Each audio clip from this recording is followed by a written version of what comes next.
నమస్తే, నేను మీ మాధురి. ఈరోజు మనతో పాటు ఉన్నారు శివప్రసాద్ గురూజీ. నమస్తే గురూజీ. ఆశీర్వచనం తల్లి.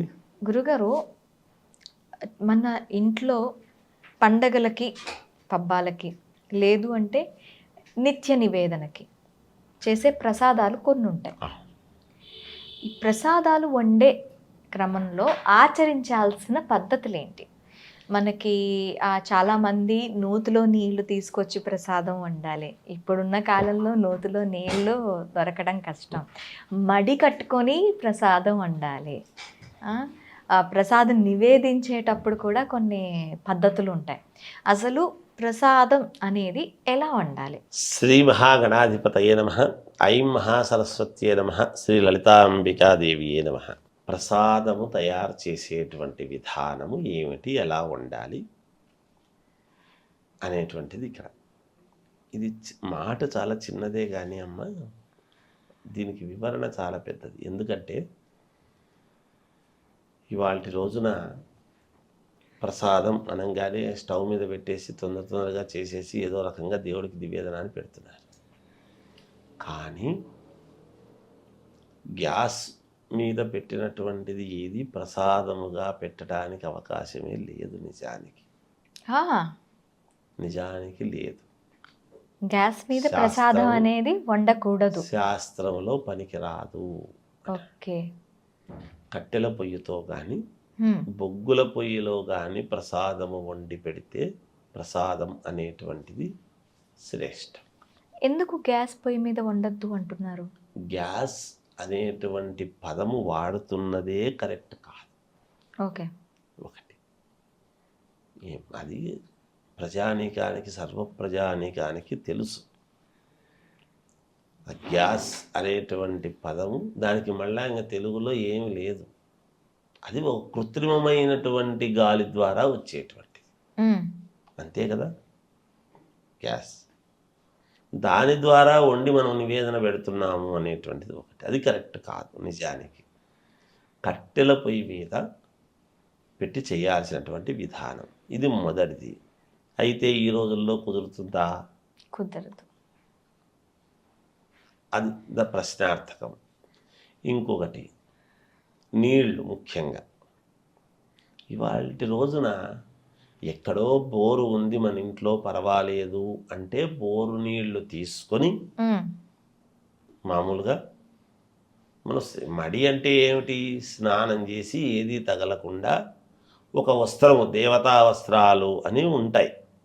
అంటే ఈ పట్టు చీర దేవుడి పూజల కోసం నేను పెట్టుకున్నాను, ఆ పట్టు చీరలతో భోజనం చేయడం కానీ చెందడం కానీ అలాంటివన్నీ లేకుండా ఆ పట్టు చీర కట్టుకొని నేను చేస్తాను నివేదన అనేటువంటిది ఆడవాళ్ళు. లేదా పురుషుడైతే ఒక పంచ, అది దేవతా వస్త్రం కట్టుకొని చేయటం, తలస్నానం చేయటం, శుద్ధి చేసుకోవటం. అక్కడంతా పొయ్యి దగ్గర అంటే ముందు ఏమేమి చేసి ఉంటారో తెలియదు కాబట్టి శుద్ధి చేసుకోవటం. చేసుకున్న తర్వాత కట్టెలు పెట్టు, లేకపోతే బొగ్గుల పొయ్యిలో చేయాలి. నీళ్ళు ఎక్కడి నుంచి వస్తాయి? బోరు ఉంటే బోరు నీళ్ళు పర్వాలేదు, బోర్లు లేవు. బోర్లు లేనప్పుడు ఎక్కడి నుంచి వస్తున్నాయి? మున్సిపాలిటీ వాడు వదిలినటువంటి నీళ్లతోనే మనం చేసుకోవాలి. అందుకనే నీటికి అపవిత్రత అనేటువంటిది లేదు. మనం మంచినీళ్ళు తాగుతున్నాము, నీళ్ళు తాగుతా అనొచ్చు కదా. మంచినీళ్ళు తాగుతా అనడంలో ఆంతర్యమేమి అంటే నిరంతరము ఏదైతే మనం పలుకుతామో యద్భావం తద్భవతి. మనం ఏ భావనతో అయితే అడుగుతున్నామో అదే మనకు లభిస్తుంది. నాకు మంచినీళ్ళు మంచినీళ్ళు మంచినీళ్ళు అని ఎప్పుడైతే అంటూ ఉంటామో అవి మంచి అనేటువంటిది. మనం అష్టోత్తరం ఎందుకు చేస్తున్నాము? దేవుణ్ణి అనేక రకాల రూపాలతో పిలుస్తున్నాము ఆ దేవుణ్ణి. నిరంతరము నీళ్లను మంచినీళ్ళు మంచినీళ్ళు మంచినీళ్ళు మంచినీళ్ళు అన్నప్పుడు నీటికి ఎప్పుడూ కూడా అపవిత్రత అనేటువంటిది లేదు. ఇంకొకరిని శుద్ధి చేస్తుంది కానీ నీరు అపవిత్రమయ్యేది ఉండదు. నీరు అపవిత్రమైంది అంటే అవి మలినమైనటువంటి నీళ్ళనే చెప్తున్నాము. అవి మురికి నీరు అంటాము కదా. మంచినీళ్ళు అనేటువంటి మాట రాదు కదా. ఇంకా పోయి అందరము వేల మంది, లక్షల మంది, కోట్ల మంది పోయి పుష్కరాలు వస్తున్నాయంటే స్నానం చేస్తారు. మరి ఈ వేల మందికి శరీరానికి ఉండేటువంటి మలినాన్ని ఆ గంగాజలం తీసుకుంటుంది కదా. మళ్ళీ మరుసటి రోజు అంతమంది పోతున్నారు. ఇలా 12 రోజుల పాటు పుష్కరాలు జరుగుతాయి. 12 రోజుల పాటు వెళతారు. ఆ నీళ్ళు అట్లాగే ఉంటాయి, శుద్ధిగానే ఉంటాయి. అంటే మనలో ఉండేటువంటి మలినాన్ని తీసుకొని మధ్యాహ్న కాలంలో ఎండ బాగా విపరీతముగా కాసినప్పుడు ఎండ రూపంలో వచ్చినటువంటి ఆవిరి రూపంలో ఆ మలినం అంతా కూడా పోతున్నది. ఓకే, అది శుద్ధై మళ్ళా గాలిలో కలిసి అదే మేఘాలుగా వర్షించి మళ్ళా మనకు పరిశుద్ధమైనటువంటి దీన్ని వర్షముగా మనకి ఇస్తూ ఉన్నది. ఎక్కడికి పోతుంది? అదే కదా నీళ్లు మనం ఇప్పుడు ఫిల్టర్ చేస్తున్నామండి, మురికి నీళ్ళు అన్నింటినీ అంటున్నారు. మురికంతా ఒక చోటికి పోతుంది, ఫిల్టర్ మంచినీళ్ళు మనకు వస్తున్నాయి, మళ్ళీ మనం తాగుతున్నాం అవే నీళ్ళనే. అవును. కాబట్టి నీటికి ఎప్పుడూ కూడా ఇబ్బంది అనేటువంటిది లేదు. అలాగని అన్నారు కదా అని వారం రోజులు నిలువబెట్టినటువంటి నీళ్ళని ఇచ్చి మనం పెడతాము, లేదన్నారు కదా, చెప్పినారు కదా గురువుగారు అని ఒక పాత్రలో ఉండటము వేరు, ప్రకృతి సిద్ధముగా చెరువుల్లో ఉండేటువంటి నీటి యొక్క పరిస్థితి వేరు. మనం అన్నీ కూడా ఆలోచన చేయాలి. ఓకే. పారకము నీరు ఎప్పుడైతే పారుతూ ఉంటుందో పారే కొద్దీ ఏమవుతుందంటే ఫిల్టర్ అవుతుంది. పారంగా నీటి సౌఖ్యం అని. మన జీవితం కూడా మనకు పోంగా అనుభవం ఎట్లా పెరుగుతుంది? ఒక డ్రైవింగ్ చేసేటువంటి వాడు నడపంగా ఎక్స్పీరియన్స్ ఎట్లా వస్తుంది? అలా ఒక ఇది అనమాట. పారంగా మలినమంతా కూడా ఒక చోట ఆగిపోయి శుద్ధమంతా కూడా వస్తూ ఉంటుంది నీరు. కనుక నీటికి ఇబ్బంది లేదు. ఏ నీరైనా తీసుకుంటాం. మన మనస్సు స్వచ్ఛత ముఖ్యంగా.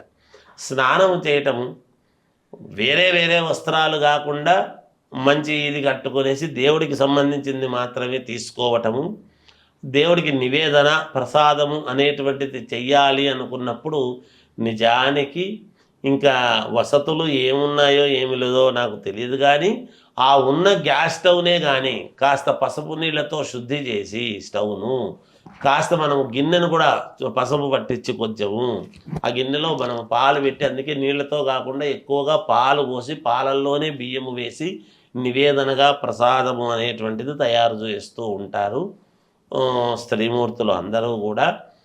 వాటిని బట్టి చేస్తూ ఉన్నారు ప్రసాదము నివేదన చేసేటువంటి పద్ధతి అని మనం ఆచరణ. నిజానికైతే బొగ్గుల పొయ్యిలో కానీ కట్టెల పొయ్యిలో కానీ చేస్తే ప్రసాదం అనేటువంటిది భగవంతుడికి చాలా శ్రేష్టంగా శ్రేయస్కరముగా ఉంటుంది, మనకు తృప్తి. ఎందుకు ఈ మాట అంటున్నానంటే మీరు బాగా గమనించండి, మనకు రథసప్తమి అని వస్తుంది. రథసప్తమి అనేటువంటిది మన దేహకారకుడు ఆరోగ్యకారకుడు అయినటువంటి సూర్య భగవానునికి మనము రథసప్తమి రోజు పొంగల్ చేస్తాం. పొంగల్ చేసినప్పుడు సంక్రాంతి పండుగ వచ్చినా కూడా భోగి మనం చేసుకుంటాము. చేసినప్పుడు ఎందుకు చేస్తున్నామంటే మనం నుగ్గులతో చేస్తాం, ఆవు పిడకలతో చేసినటువంటి వాటితో మనం చేసుకుంటున్నాం పొంగళ్ళు. భోగి మనం ఇదంతా కూడా సంక్రాంతి పొంగల్ అని చేస్తాము కదా, చేసినప్పుడు నుగ్గులతో చేసుకుంటాం. ఎందుకు? ఆవు పేడతో మనం గోడలకు కొట్టి నుగ్గులు ఎండిపోయి ఆ ఎండిపోయినటువంటి నుగ్గులతో చేసుకుంటే పూర్వం ఆచారం ఏముంది అంటే ఆ వాసనకు ఆ పొగంతా కూడా ప్రకృతిలో కలిసి ప్రతి ఇంటి ముందు పొంగలి మామూలుగా ఇంటి ముందు చేస్తాం. ప్రతి ఇంటి ముందు ఇలా పొగ ఎప్పుడైతే నుగ్గుల పొగ ఎప్పుడైతే వస్తుందో ఈ పొగ ప్రకృతిలోకి కలిసి ప్రకృతి నుంచి మనకు వచ్చేటువంటి విపత్కరమైనటువంటి రోగాలు రాకుండా ఉండడానికి కాలుష్యరహితమైనటువంటి ఇది చేసేటువంటి విధానం జరుగుతుంది. అలా ఇప్పుడు కూడా మనము కట్టెల పొయ్యిలో కానీ బొగ్గుల పొయ్యిలో కానీ చేస్తే ప్రసాదానికి కొంచెం మనకు అది ప్రసాదం అని అనడానికి యోగదాయకంగా ఉంటుంది తల్లి. అలా చేస్తే మంచిది వీలున్నంత వరకు. వీలు లేని పక్షంలో కాస్త స్టవ్ను పసుపుతో చేస్తే శుద్ధి. పసుపు నీళ్ళు చల్లుకున్నామంటే ఎంత అపవిత్రత ఉండినా పవిత్రత అవుతాము. అందుకే పసుపు నీళ్ళు చల్లటం అనేది జరుగుతుంది. Thank you. జయోస్తు.